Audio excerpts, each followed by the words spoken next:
wiharire byose nibyo naba narahaye abantu, yaba abo nkunda n'abafite agaciro mu buzima bwanjye. Wiharire byose mwami w'abami, umutima wanjye wuzure ibintu byose byabyiganaga nawe byigizweyo, maze wiharire ubuzima bwanjye, wiharire ubuzima bwanjye. Impagarara zigireyo, kubunza umutima kwigireyo, gushidikanyishwa kose kwigireyo, icyubahiro cy'abantu kigireyo, ubwiza bw'abantu bwigireyo, ibishira by'abantu byigireyo. Wiharire ubuzima bwanjye, wiharire umutima wanjye, wiharire ibingize mwami w'abami.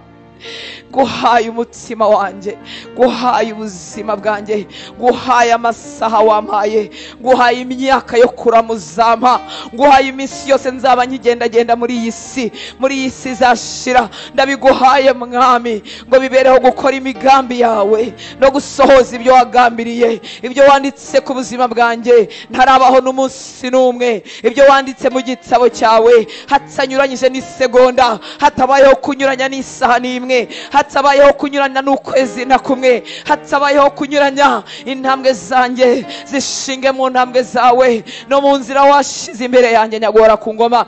Ugira imigambi, niba abana b'abantu bategurira abo babyara, niba ababyeyi bazima bagira ibyo baraga abana babo, bakagira ibyo bandikaho, bakagira ibyo bifuza ko baziga, bakagira ibyo bifuza ko bazaturamo, bakagira aho bifuza bakaberekeza mu bihugu bitandukanye, ni kugira imigambi kuba wahamagaye, ni kugira imigambi kuba wabyaye, ni kugira imigambi ku bahungu bawe n'abakobwa bawe. Reka iyo migambi wongere uyisuka imbere yacu kugira ngo tuyihagararemo, kugira ngo tuyigenderemo, hatabayeho kunyuranya n'isegonda n'imwe. Aho werekera abariho nerekera, aho unganisha abariho ngana. Ntagwingiriye hagati mu rugendo kubwo kutumva imigenzereze yawe, ntagwingiriye hagati mu nzira kubwo kutamenya imikorere yawe. Ngo nk'uko izuba ryitaruye, yo uko isi n'ijuru bitandukanye, uko iburasirazuba hatandukanye n'iburengerazuba, niko imigambi yawe n'inzira zawe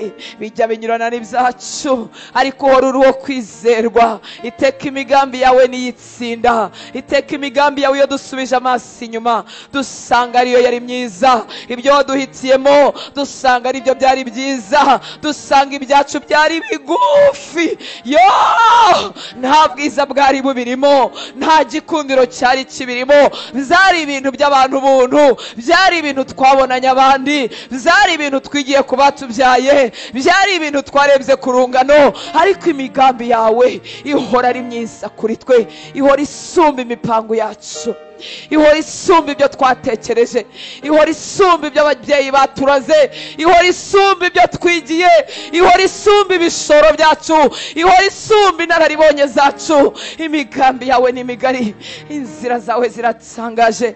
Reka abahungu bawe n'abakobwa bawe twabyukiye imbere yawe muri iki gitondo, wongeye utugirire ubwo buntu bwo kutumenyesha imigambi yawe. Mikeya twamenyeho yaduhesheje kunyurwa n'amahoro adashira, n'amahoro atakigerwaho, atagikorwaho n'impagarara z'isi. Bikeya twamenye imbere yawe byaduhesheje ibitwenge, byaduhesheje guhanagurwa amarira ku maso, byaduhaye kubona ibyo tubikiwe mu ijuru tukiri inahangaha. Bikeya twakumenyeho byatumazeho umunkanyari, byatumazemo gusaza imburagihe. Ayiwe bikeya twakumenyeho byatekanishije imitima yacu, bikeya twakubonyeho byashimangiye ibirenge byacu mu nzira zawe, byadukuye mu bunyerere bidushinga ku rutare, urutare rutakinyeganyega, urutare. Bikeya twakumenyeho byadukuye mu gusitara turambarara tubyuka, byadushinze kuri wowe, kuri wowe rutare ruzima, kuri wowe rutare ruzima. Ubuzima bwacu umunsi ku wundi bwigira imbere bugashingwa ku rutare. Ibyari byarubatswe ku musenyi byatwaye ibyagombaga kubitwara, ariko uyu munsi mwami waba ubuzima bwacu, ibyiringiro byacu, fica yacu, ejo hacu hazaza, imigambi dufite, iyo twumva niyo tutumva, yo byose bishinze kuri wowe, wowe rutare ruzima, wowe rutare rutanyeganyega. Abakubatseho ngo nubwo imivu yatsemba, imiyaga ikaba myinshi, byose bikatwikubitaho, ngo ntabwo dusenyuka, ngo kuko tubatse ku rutare. Abashyize ibyiringiro muri wowe n'ibyiringiro bidakoze isoni bihinduka ibyiringiro bitagajuka byo kuzakubona umunsi uzagaragazwa. Mbega kubereye mwiza bagutegereza. Twaguha iki mwami w'abami? Naguha iki nahawe nawe? Nagutura iki ntatishwe nawe? Uri mwiza gusa, uzuye ubuntu n'imbabazi, uzuye kugira neza. Amaso yakurebyeho yahanaguwe amarira, amaso yakurebyeho yakuwemo igisuzuguriro n'agahinda, amaso yakurebyeho yarakenyejwe arakomeza. Ubuzima bwaguhanzeho bwarongeye burakenyezwa, bukenyezwa umukandara w'ukuri. Ubuzima bwakurebyeho bwashizwe isoni n'ikimwaro, mu ruhanga rwabo harakomera ngo hamera nk'urutare ntibakimwaragurika. Ubuzima bwakurebyeho ntibwamenye uko imyaka y'amarira yatambutse. Ubuzima bwakurebyeho ntibwamenye uko amajoro n'ibicuku byanze gucya. Ubuzima bwakurebyeho ntibwamenye uko ibyo bicuku byakeye. Duhe kukugumishaho amaso. Urakoze kuko mu kubaho kwawe niho dukirira, mu kubaho kwawe dusubizwa mu imbaraga tutazi aho zivuye, mu kubaho kwawe tumirika imisozi tutazi uko twayiminutse, mu kubaho kwawe turateteshwa, mu kubaho kwawe turahagatirwa, mu kubaho kwawe udushyira ku mugongo aho tutabasha kwigenza, tugasanga twahatambutse tukarara tutazi uko umunsi w'ejo uzamera. Ariko mu kubaho kwawe bugacya, bukongera bugacya, iminsi ikigira imbere, ineza yawe ikarushaho kudusatira, tukarushaho gusa nayo, tukarushaho gusa nayo. Ubwiza bwawe bukatwuzura, gukora kwawe kukatubana kwinshi. Iki gitondo nta wundi turamya, iki gitondo nta wundi dushyira hejuru, iki gitondo ntabwo dushobewe nk'uko umugaragu wawe yavuze. Nubwo twakubitwa hasi impande zose, ariko ntabwo dushobewe, nta nubwo twihebye, nta nubwo tumanjiriwe, ahubwo turagufite nk'ibyiringiro byacu, nk'ibyiringiro byacu. Amaboko yacu ntatentebutse. Mose yari afite Aroni na Huri, ariko wowe turagufite Mwuka Wera. Ufashe ukuboko kwanjye kw'iburyo, ufashe ukuboko kwanjye kw'ibumoso, ukomeje amavi yanjye, ukomeje urukenyerero rwanjye. Turagufite kuko utadusiga. Uzabana n'itorero kugeza igihe uzarimurikira uwarikoye, kugeza igihe uzarizamura ryarakutunganyijwe, ryambaye ubwiza, ryarakuyeho umugayo wose, ryarakuweho umunkanyari hose.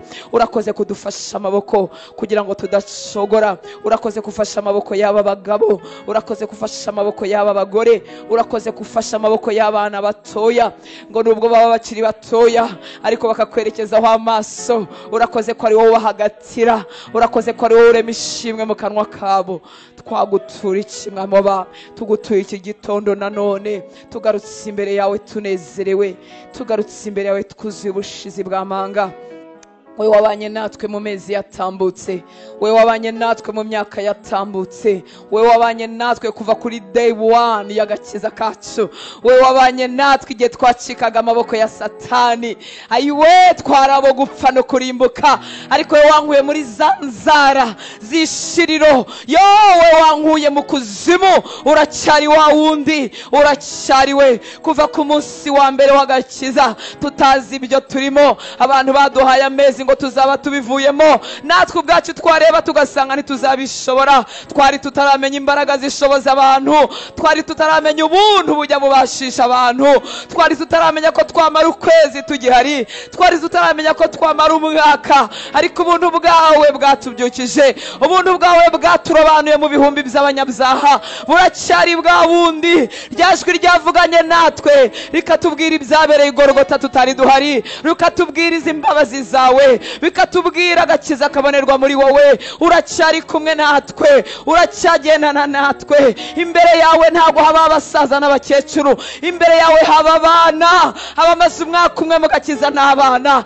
abamaze umunsi umwe mu gakiza imbere yawe n'abana, abamaze imyaka 20 na 40 imbere yawe n'abana. Niyo mpamvu utarekeraho kuduheka, niyo mpamvu utarekeraho kudutetesha. Ubuntu bwawe mwa, ubuntu bwawe buracyaturiho, ndetse umunsi ku wundi twigira imbere mu bucuti, twigira imbere mu bucuti, twigira imbere mu bucuti.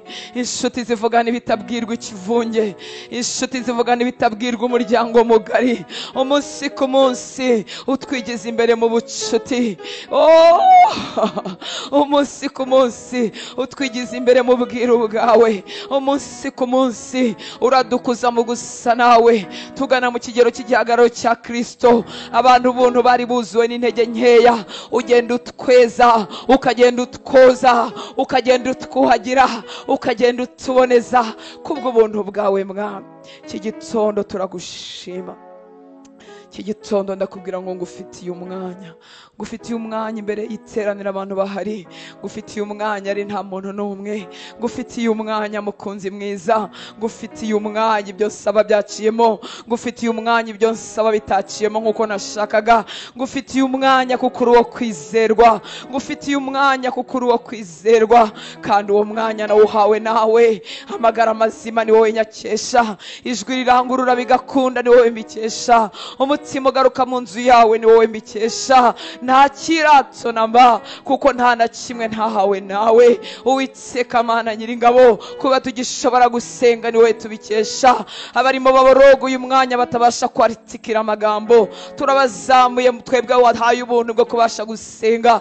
Tukuzamuriye abahungu n'abakobwa bafite ibibatinyisha ibihumbi, turabakuzamuriye. Reka gusenga kwacu Mwami w'abami kubegure, kubemeshe, kubateze guhanagurwa amarira ku maso, ibyo batabasha kubwira abantu nyaguhora ku ngoma. Ubikore kuko uri Imana, ubikore kuko uri Imana. Mari kimwaro n'isoni, mari kimwaro n'isoni mu buzima bw'abahungu bawe n'abakobwa bawe batarimo kubasha kurangurura, batarimo kubasha gupfukama, bizahindutse amarira gusa cyangwa bihinduka kumirwa no guceceka. Reka ubutabazi bwawe bubegure, bubabyutse, bubahagarike, bubakomeze. Reka ubuntu bwawe Mwami butagira ikintu bushingiraho, bubabyutse aho baririra mu mago yabo, bubabyutse aho baririra mu mariri yabo, bubabyutse aho baryamye, aho hakangukiye muri za nibature, bubabyutse aho bapfukamye imbere y'ibitanda byabo, bubabyutse aho biyoroshe bashebewe.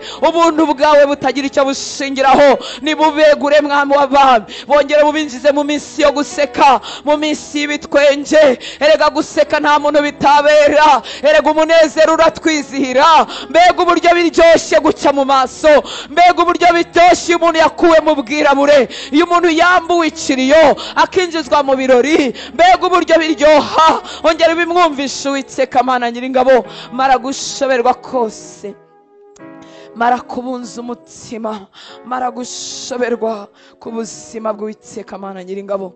Guhaye icyubahiro Papa, guhaye icyubahiro. Ndavuga gukira, gukira, gukira ku mubiri urwaye, gukira ku mubiri urwaye. Ngo warakubiswe ugira imibyimba kugira ngo mu mibyimba yawe tuzakire mu indwara zacu zose. Ngo ni wowe barira gukiranirwa kwacu, ukadukiza n'indwara zacu zose, zose ni zose. Ni wowe babarire byo twakiraniwe byose,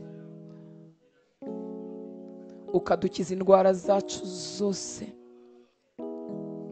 Ngo ugatangira ubugingo bwacu, ugakiza ubuzima bwacu, ukabubuza kwinjira muri rwa rwobo, ukabubuza kwinjira mu mva imburagihe. Reka uko gukira wamaze gutanga imyaka myinshi itambutse kumanuke mu buzima bw'abahungu n'abakobwa bababajwe n'ibice bitandukanye by'umubiri. Mu izina rya Yesu Kristo w'i Nazareti, reka umuriro wawe umanuka ukongora iyo ndwara n'izina ryayo. Mu izina rya Yesu Kristo w'i Nazareti, reka gukiza kwawe guhere ku mutwe, kumanuke mu misokoro, kumanuke mu magufa, kumanuke muri organe ziri mu nda, kumanuke mu bwonko, mu maso, kugeza ku birenge nyaguhora ku ngoma. Abe mutaraga, abe mutaraga, abe mutaraga, abe mutaraga, aguhimbaze mu myaka afite, abasha gusimbuka, abasha gukora ibyo agomba gukora, agukorera ataganya, agukorera atatuye ku miti ya buri munsi, kuko urabishoboye Uwiteka Mana Nyiringabo. Nta kikunanira, nta kikunanira. Reka umuriro wawe udasanzwe utambuke mu mubiri we, utambuke mu mubiri we, utambuke mu mubiri we, kuko iyi mibiri ni ibikoresho byawe. Tukiri hano mu isi tucyambaye uyu mubiri, turindire kwambara umubiri udapfa, umubiri w'ubwiza, umubiri udasaza. Reka umuriro wawe utambuke mu mubiri we, maze amagara mazima nawe w'umugabane we. Wewe wadukijije indwara zitandukanye, wewe wadukirije abacu, uracyari we, uracyari wa wundi. Hari ubuhamya ibihumbi n'ibihumbagiza mu isi bw'abantu wagiriye neza. Reka kubaho kwawe Mwami kuvuguruza ibyo Satani avuga, kuvuguruza indwara z'umubiri zisanzwe, kuvuguruza indwara zifite inkomoko mu mwuka, mu izina rya Yesu Kristo w'i Nazareti. Uko siyanse yabyita, uko yavuga ko bidakira, uko yavuga ko bidashoboka, wowe uravuga ngo udukize ubumuga bwacu bwose, ukadukiza n'indwara zacu zose. Turahitamo ibyo uvuga kurusha ibyo siyanse ivuga, kuko uri umuremyi w'abavuze siyanse, uri umuremyi w'abavumbura, uri umuremyi w'abaganga, uri umuremyi w'abafite ibyo bavumbuye nibyo bize muri za laboratoire. Uri hejuru yabo nyaguhora ku ngoma, nguhaye icyubahiro kutwumvishe. Ndagushimye kubugiriye neza, ndagushimye kubukijije, ndagushimye Mwami w'aba. Izina ryawe nirihabwe icyubahiro. Ndasengera abagore n'abagabo batagishobora kubaho ubuzima bogenewe abagore n'abagabo muri iki gitondo. Ndavuga impinduka mu izina rya Yesu Kristo w'i Nazareti. Ndasengera abasore ubuzima bwabo bufite ubumuga runaka batabasha kuvuga, mu izina rya Yesu. Reka umuriro wawe ukongora ikintu cyose cyubatswe na Satani, mu izina rya Yesu Kristo w'i Nazareti. Ndasengera abakobwa bafite uburwayi batabona uko bavuga, mu izina rya Yesu, bufite ibyo bwangije mu ngingo zibagize nk'abakobwa, mu izina rya Yesu Kristo w'i Nazareti. Reka umuriro wawe utambuke mu mubiri we, buri rugingo rwose rukora uko rwagenwe.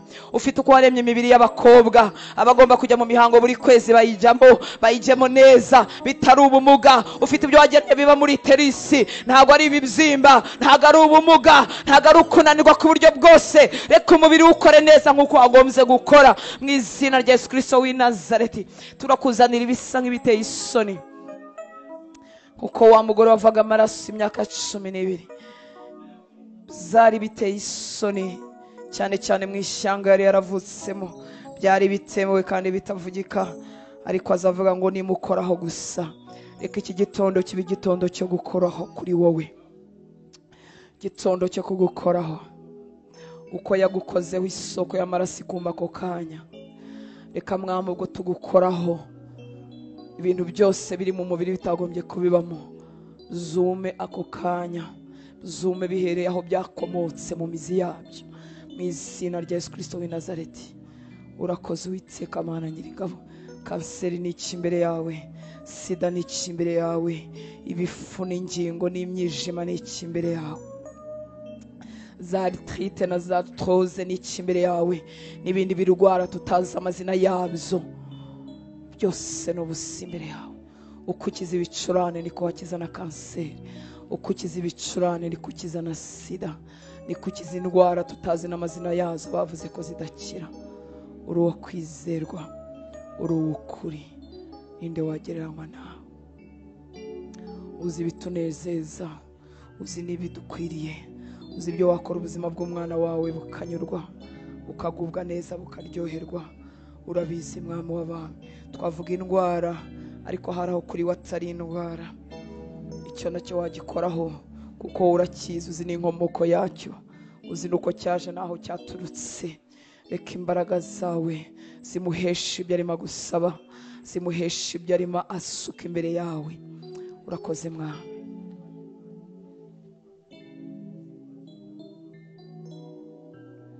Urakoze Yesu.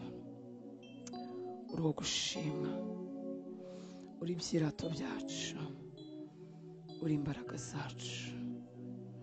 Twabonye imirimo yawe no kugira neza kwawe, byo bidutera kugaruka aho uri.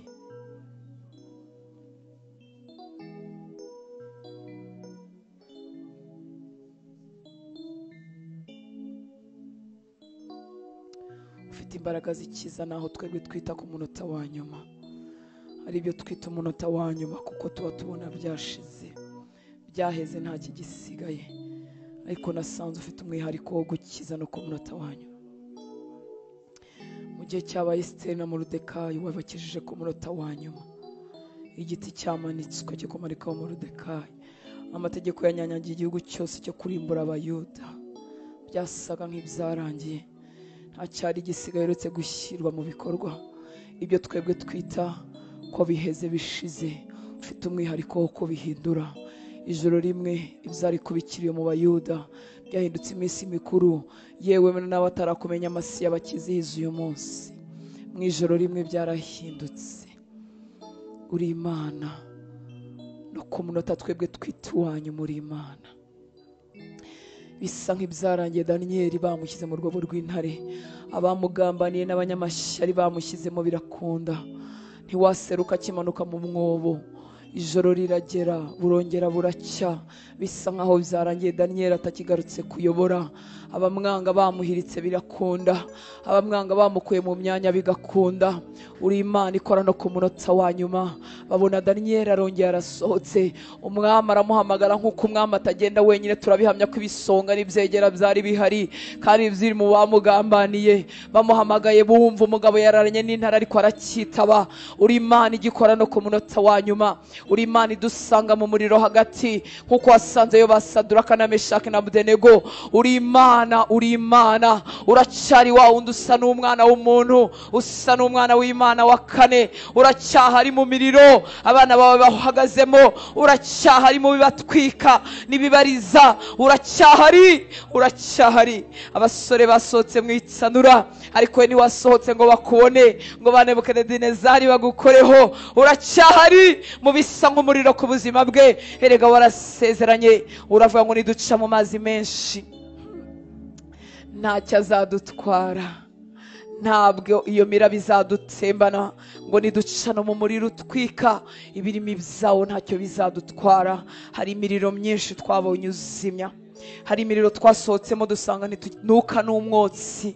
Ibyo twarabibonye Mwami, bidutera kugaruka ahuri, bidutera kubikomeresha abahagaze mu muriro hagati uyu munsi. Tubabwira kuri Imana ikura mu muriro hagati, ugakuramo umuntu nta mwotsi, ugakuramo umuntu agasohokana ubuhamya gusa, agasohokana amashimwe gusa, ari nta mwotsi umunukaho. Yatambuka hakurya twamureba tugasanga nta nkovu z'ubushye, tugasanga nta gisa n'ibyo yabayemo, tugasanga nta gisa n'ibyamurijije. Tukibaza uko wabigenze, kuko imigambi yawe ni migari, inzira zawe ziraturengeye. Ariko uri Imana ishobora byose, uri Imana ishobora byose. Hari igitondo cyo gusohoka mu matanura yaka umuriro, hari igitondo cyo gusohoka mu myobo y'intare, hari igitondo amategeko avuguruzwa, hagatanga andi mategeko ngo abashakaga kurimbura Abayuda abari bo barimburwa. Ngo kuva uwo munsi abantu bose bashaka kwitirirwa ubwo bwoko. Ujye utugirira neza Mwami w'abantu. Abantu bakifuza kuba abo mu bwoko turimo, abantu bakifuza kuba abo tuziranye. Ujye uhindura ibintu nyaguhora ku ngoma. Uwo munsi amoko menshi yifuje kuba Abayuda, yifuza kwitirirwa Abayuda. Niko ujye ugirira neza bagutegereza nyaguhora ku ngoma. Niko ujye unyuranya ibihe, abaduhakanye, abadusohoye, abatwirukanye. Niko ujye unyuranya ibihe nyaguhora ku ngoma. Mbabazi zawe ni nyinshi, ubuntu bwawe ntibugira akagero. Twakuvuga gute? Imirimo yawe kwigira ijwi, imirimo yawe igira ijwi, imirimo yawe irivugira. Urakoze Mwami, tuye kugutegereza gusa. Nicyo dusaba, tuye kugutegereza. Tuye kuvuga nk'abakuki, nzahagarara ku munara wanjye, nzategereza.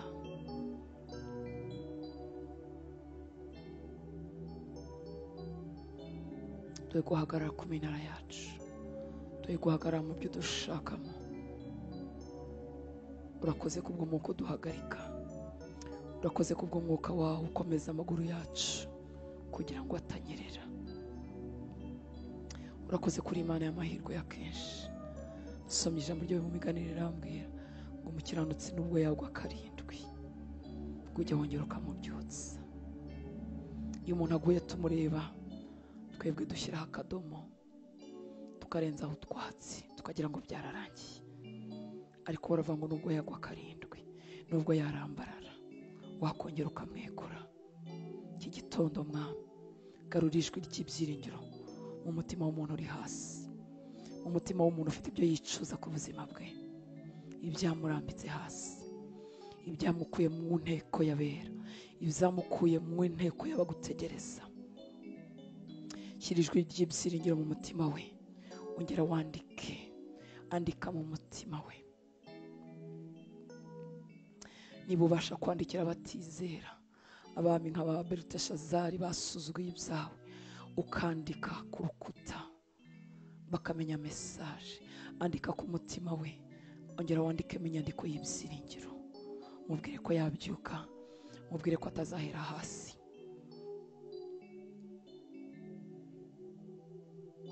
Uri mwiza, uzuye kugira neza.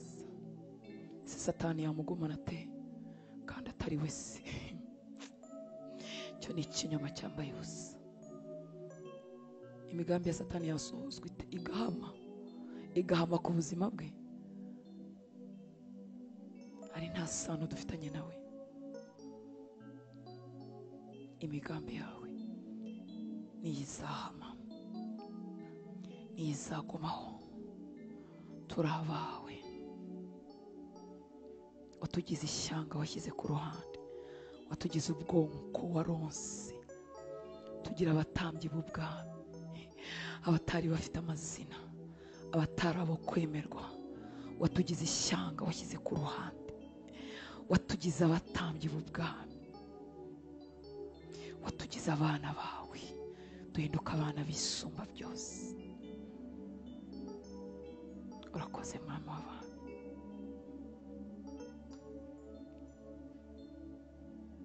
Uri mwiza, imbabazi zawe ni nyinshi ku bagutegereza.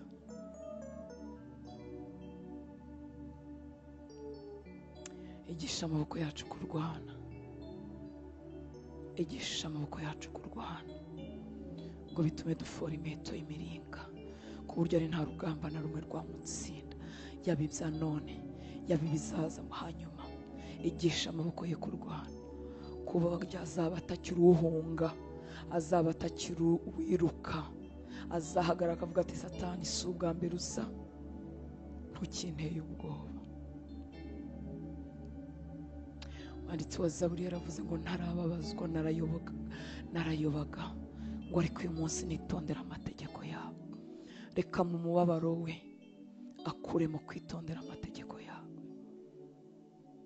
akuremo kujijukira mu byawe, akuremo gukura mu mwuka, akuremo kuba ingabo. Asohoka kubereye ibyirato, umuntu utagifite isoni zo kwitwa Imana ye. Urakoze Data, tuguhaye icyubahiro.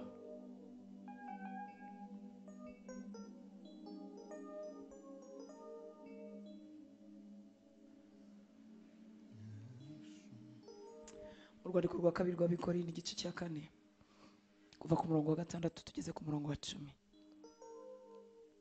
Ngo Imana yategetse umucyo kuva uturutse mu mwijima, niyo yaviriye mu mitima yacu kugira ngo imurikishe ubwenge bwo kumenya ubwiza bw'Imana buri mu maso ha Yesu Kristo. Imana yategetse umucyo kuva uturutse mu mwijima, niyo yaviriye mu mitima yacu kugira ngo imurikishe ubwenge bwo kumenya ubwiza bw'Imana buri mu maso ha Yesu Kristo. Ngo ariko dufite ubwo butunzi bwo kumenya ubwiza bw'Imana. Ubwo butunzi Imana yamuritsemo ibizari mu mwijima, ikamurikamo imitima yacu ikamenya Kristo. Ngo ubwo butunzi ariko dufite ubwo butunzi mu nzabya zibumba, kugira ngo imbaraga zisumba byose zibe iz'Imana zidaturutse kuri twe. Ntugatangazwe nuko uru rwabya rw'ibumba rwarira, rwabura ibitotsi, rwababara, ariko hari ubutunzi butagira akagero bw'imbaraga z'Imana yabikiye muri wowe. ariko izo mbaraga ntizituruka kuri wowe, ntizituruka kuri njye ngo ntagira ibyo nirata. Njyewe ndi ibumba, nawe uri ibumba, ariko iryo bumba Imana yaribikiyemo imbaraga z'Imana zitangaje.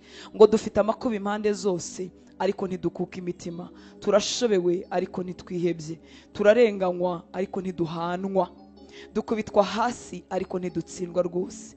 Tugendana mu mibiri iteka urupfu rwa Yesu, ngo ubugingo bwa Yesu nabwo bugaragarire mu mibiri yacu. Haleluya. Umubiri wawe ni uw'igiciro mu maso y'Imana. Nubwo usa nk'ibumba, urwabya rworoheje, ariko Imana niwe isuka imbaraga zayo. Ibitangaza byose Imana izakorera mu bantu, izakorera muri twebwe tukiri hano mu isi, kuko mu ijuru nta bitangaza tuzamubona amaso ku maso, izabikorera mu mubiri w'urwabya, umubiri w'intege nkeya, kugira ngo ibyiratwa bitaba wowe nanjye, ahubwo bihinduke imbaraga z'Imana. Ntukwiriye gukangwa no kwibonaho intege nke z'urwabya. Imana yashimye gusuka imbaraga zayo muri wowe. Haleluya. Kasome muri Bibiliya ijambo ry'Imana, hanyuma dusenge dusoze. Ngo Imana yavuze iti umucyo ubandurire mu mwijima, ni nayo yatumye urumuri rwayo rubandurira mu mitima yacu, kugira ngo ikuzo ryayo tubonera mu maso ha Kristo turimenye ritumurikire. Ikuzo ni gloire, ni ubwiza bwinshi. Ntabwo rero Imana yifuza kubiguhisha, irifuza ko ubimenya bikakuzura. Icyubahiro cy'Imana no guhishurwa ko kubaho kw'Imana ntabwo byagenewe abantu bamwe, byagenewe abantu basanzwe bibumba.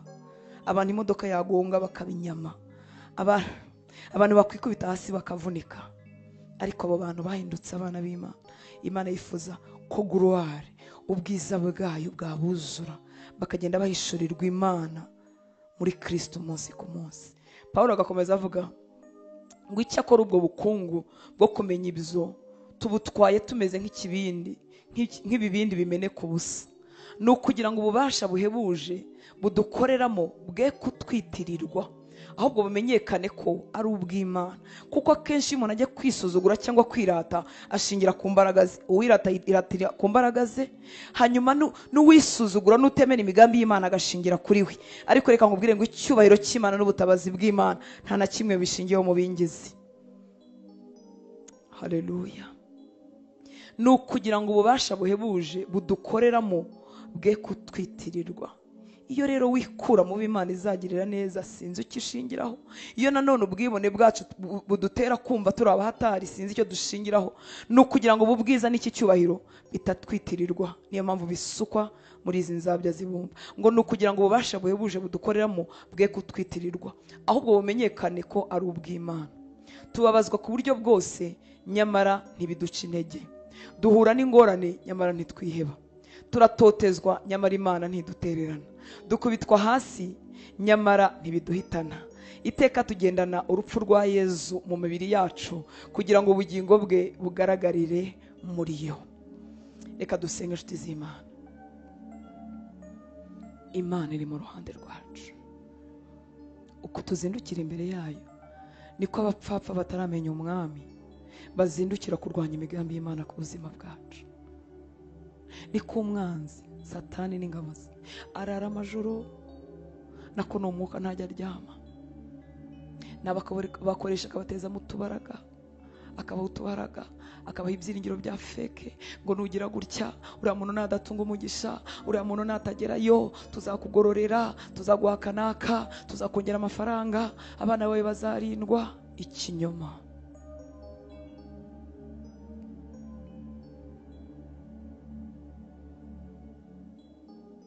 Icyampa ukamenya ko Imana atari yo yahagurukiye kukurwanya. Icyampa ukamenya ko Imana yifuza kugirirwa neza. Icyampa ukamenya ko mu bigusaba n'ibikurwanya nta cy'Imana ishyigikiye, ariko yifuza kugwiza imbaraga z'umwuka kugira ngo bumurwanye mu bwami. Kuko Satani yagutera ntabwo ashyiramo imbabazi. Niyo mpamvu Imana yemera kutyazwa ukigishwa, kuko Satani nagutera azagutera n'ububi bwe bwose.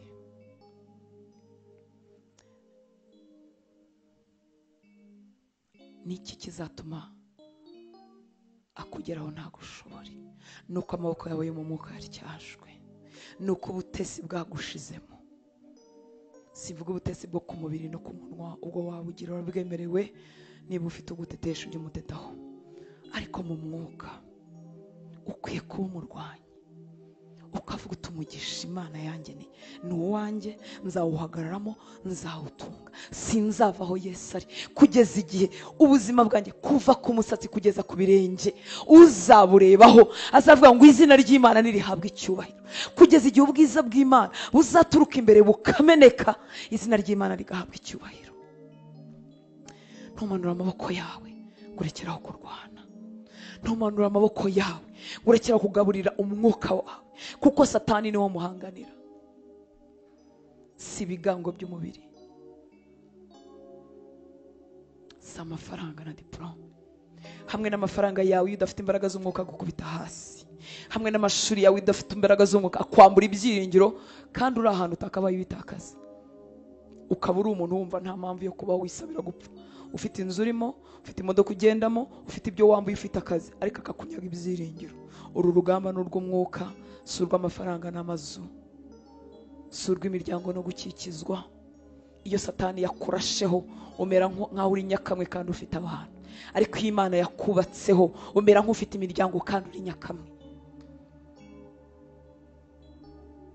Byiringiro birakuzura, kandi mu byo urebesha amaso nta cyakabaye kibivamo. Reka dusenge inshuti z'Imana.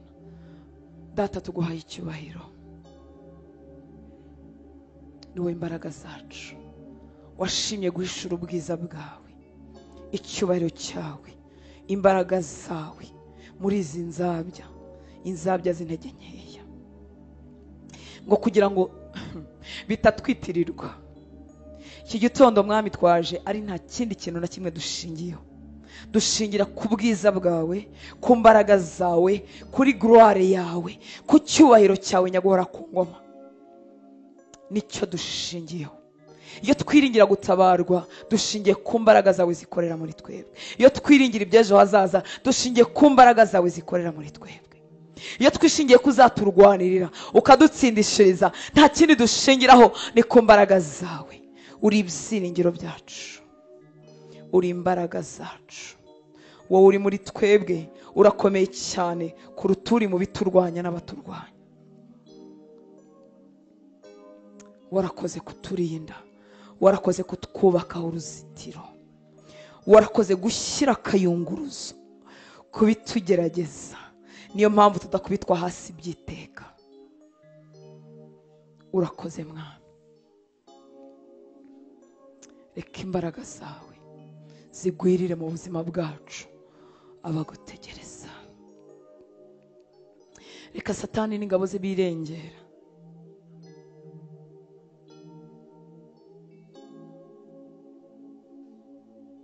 kugira ngo bavume nk'uko Baraki na Baramu bahagurukiraga kuvuma ubwoko, ngo ariko yajya kuvuma ntibimukundire, akabona Kristo muri ubwo bwoko, akamubona ngo ndamubona ariko si bugufi, ntari hafi ariko ndamubona muri ni ubwoko butavumika, ngo icyama ngapfa nkabo. Icyabacogoje n'icyabavumishije nuko bageze imbere bakivanga n'abanyamahanga, bakivanga n'amoko batagombaga kwivanga nayo, bagasambana n'abanyamahangakazi. Turasenze Mwami muri iki gitondo ngo abahungu bawe n'abakobwa bawe dutahane imbaraga zawe zituma tutivanga, kugira ngo umugisha watugeneye utwomeho, kugira ngo ibyo Satani witegeye adutegerejeho atazigera n'umunsi n'umwe abitubonaho. Urakoze kubw'ikimenyetso cy'umwuka wera washyize kuri twe, ngo icyo wadukiduhaye nk'ingwate, ingwate kuko uzagaruka kudutwara, kuko ukiri mu itorero ryawe, wadushyizeho ikimenyetso twese abakwizera.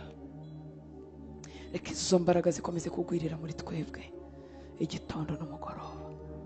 Urakoze kuri uwo kwizerwa, wowe watangiye umurimo mwiza muri twebwe, ni nawe uzawusohoza. Udukuze, tuva mu bwiza twinjira mu bundi, udukuze turushaho gusa nawe Kristo gitondo n'umugoroba. Ndagushimira izo mbaraga zikorera muri twebwe abantu buntu, kugira ngo hatagira umuntu n'umwe wagira icyo yirata. Niwo ufata umunyantege nkeya, niwo ufata uteye agatambwe, niwo ufata umaze gutera intambwe ifatika, niwo ufata umaze gutera intambwe nini, niwo ufata umaze kugera ahagera, byose ni wowe ubikorera muri twebwe, kugira ngo hatagira umuntu n'umwe byitirirwa. Uri ibyishingikirizo byanjye, uri imbaraga zanjye, uri ibyirato byanjye. Wahaye icyubahiro muri iki gitondo. Ndavuga umugisha ku bahungu bawe n'abakobwa bawe bongeye kubyukira imbere yawe, baba babyutse bashoboye kuvuga, baba babyutse badashoboye kuvuga. Subize gusenga kwabo, ubabere igisubizo. Komeza intambwe zabo mu nzira zawe, watunguze neza yawe, ubaha ibirenze ibyo basaba n'ibyo basengera, kuko uri uwo kwizerwa. Umugisha wawe nubomeho, ubuntu bwawe bwinshi bubabeho. Nasanze ubuntu bujya budusimbutsa imyorera tutabasha,